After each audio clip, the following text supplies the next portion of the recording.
విజయ్ సేతుపతి గారిని కలిశారు. ఆయనతో ఆ షార్ట్ ఇంటరాక్షన్ తర్వాత మీరు నేర్చుకున్న బిగ్గెస్ట్ లెసన్ ఏంటి? నాకు కొన్ని క్వశ్చన్స్ ఉన్నాయి. ఆయన ఎప్పుడైనా కలిస్తే అడిగే ఛాన్స్ వస్తే అడుగుదాం అనుకున్న చాలా క్వశ్చన్స్ ఉన్నాయి. అవి అడిగాను. అంటే సార్ కొంచెం సెక్యూరిటీగా ఉంది, అప్పుడు ఏం చేయాలంటే మీరు ఇద్దరం ఒకటే కలర్ కదా, ఏంటి పరిస్థితి అని. కాన్ఫిడెంట్గా ఉండు, హీరో కదా నువ్వు కాన్ఫిడెంట్గా ఉంటేనే అది కనపడుద్ది స్క్రీన్ మీద. ఇంకా కొన్ని చెప్పారు. బట్ ఒక రీల్ అయితే బాగా ట్రెండ్ అయింది. What do you miss about your self? మీరు లైఫ్లో అంటే మై సెల్ఫ్ అన్నారు చూడండి, బాగా ట్రెండ్. సో ఇంకా సినిమా విషయానికి వస్తున్నా, ఎండ్ చేద్దాం. 7th సెప్టెంబర్ అంటే 9th 7 అనగానే మన వాళ్ళు కింద కమెంట్స్ చేసుకుంటూ ఉంటారు, తలా ఫర్ రీజన్ అని చెప్పి. బేసికల్లీ 9 అనగానే రైజింగ్ నెంబర్, దాని మించిన నెంబర్ లేదు, సింగిల్ డిజిట్లో 9 కదా టాప్ మోస్ట్. సో ఈ కాంబినేషన్ ఏదైనా పర్టికులర్ రీజన్ ఉందా? మీతో ఏమన్నా డిస్కస్ చేశారా? దిల్ రాజు గారు కావచ్చు. 7th అదే మంచి డేట్.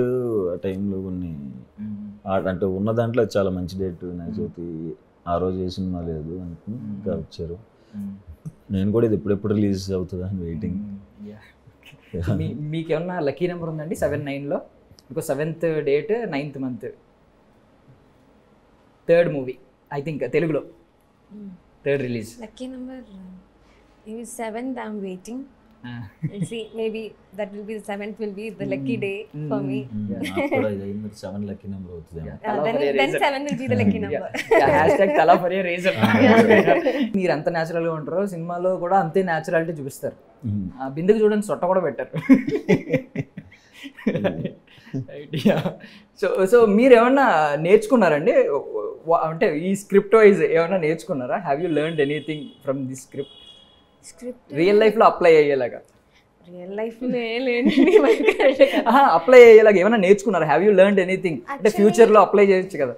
ఫ్యూచర్లో so actually to build up the character నాకు ఒక షూటింగ్ ముందు ఒక 10 days ముందు వర్క్షాప్ ఇచ్చారు డైరెక్టర్, టీమ్ అందరూ, ఏడీస్ అందరూ. So to just carry out the dialogues, to build up the character and everything. I just practised everything. So అది లొకేషన్లో నాకు కొంచెం ఈజీ అయింది.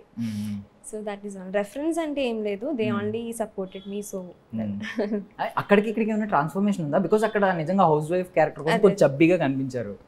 లైక్ అండ్ అది నోస్ రింగ్ ఒకటి, దానివల్ల మేబీ అది కూడా అవ్వచ్చు. ఫేస్ కొంచెం రౌండ్ గా కనిపిస్తుంది కదా దీనివల్ల. అది సో ఏమన్నా ట్రాన్స్ఫర్మేషన్ కూడా ఉందా? Body transformation, weight gain, weight ఇప్పుడు నాకు కొంచెం అదే అందుకే మేబీ. యా. సో ఒక జనరల్లీ మీరు మిడిల్ క్లాస్ అని మమ్మల్ని నమ్మించేస్తున్నారు కాబట్టి బేసికలీ ఆన్ స్క్రీన్ మీరు ఎంతవరకు మిడిల్ క్లాస్ మేము టెస్ట్ చేద్దాం అనుకుంటున్నాం. ఒక చిన్న క్వశ్చన్స్ ఉంటాయి. మిడిల్ క్లాస్ అంటే జనరల్లీ తెలుసు, కిరాణా సామాన్లన్నీ మనమే తెస్తుంటాం. జనరల్ స్టోర్స్లో గ్రాసరీస్ అవి తీసుకొస్తూ ఉంటాం. సో కాస్ట్లు ఎక్కువ తెలిసి ఉంటాయి. అంటే మీరు ఫీమేల్ కాబట్టి మీకు వంటలు కూడా తెలిసి ఉంటాయి. యా, నేను కొన్ని క్వశ్చన్స్ అడుగుతున్నాను దాని గురించి, దాని related. First of all costs గురించి అడుగుతున్నాను. షుగర్ ఎంత ఉంటుంది? ఆప్షన్స్ ఇస్తా, 3 ఆప్షన్స్ ఇస్తా. 90 రూపీస్, 110 రూపీస్, 45 రూపీస్. అసలు తెలియదు, ఐడియా లేదు. ఇంతకుముందు ఐడియా ఉంది, ఇప్పుడు అసలు తెలియదు. 70, 45, 90, 110 కిలోనా? 90. మీరు మీ option. My mom will kill me if I say wrong answer. I'm sure that. ఎప్పుడు తీసుకురాలేదా గ్రాసరీస్ చిన్నప్పుడు? No, we'll go but అంటే అన్ని కలిపి తీసేసుకుంటాం కదా, ఒకేసారి కడతాం. we'll take care randomly na. ఈ సూపర్ మార్కెట్స్ వచ్చేయడం వల్ల ఈజీ అయిపోతుందా? 90 అన్నారు మీరు? 90 45 I guess. You are right అండి, you are right. 90 డబుల్ చెప్పాను నేను ఆయనకి. Yeah, okay. Next wheat powder తెలుసు కదా, గోధుమ పిండి మన దగ్గర. గోధుమ పిండి కేజీ ఎంత? నేను గోధుమ పిండి తింటారా? సరే, నేను ఆప్షన్స్ ఇస్తున్నాను. 60, 70, సారీ 60, 120, 95. 60, 120, 95. గోధుమ పిండి వీట్ పౌడర్. ఇంత గట్టిగా అడుగుతున్నాడు కాబట్టి కొంచెం కాస్ట్ ఎక్కువ. 60. మీరు 95. మీరు అన్ని రాంగ్ చెప్తున్నారంటే 60. ఫస్ట్ 60 అన్న, అప్పుడు ఎవరు పట్టించుకోలేదు. చాలా నాలెడ్జ్ ఉంది. వాళ్ళ మదర్ అంటే కొంచెం కేర్ఫుల్ గా చెప్తున్నారు. My mom will kill me అన్నారు కదా.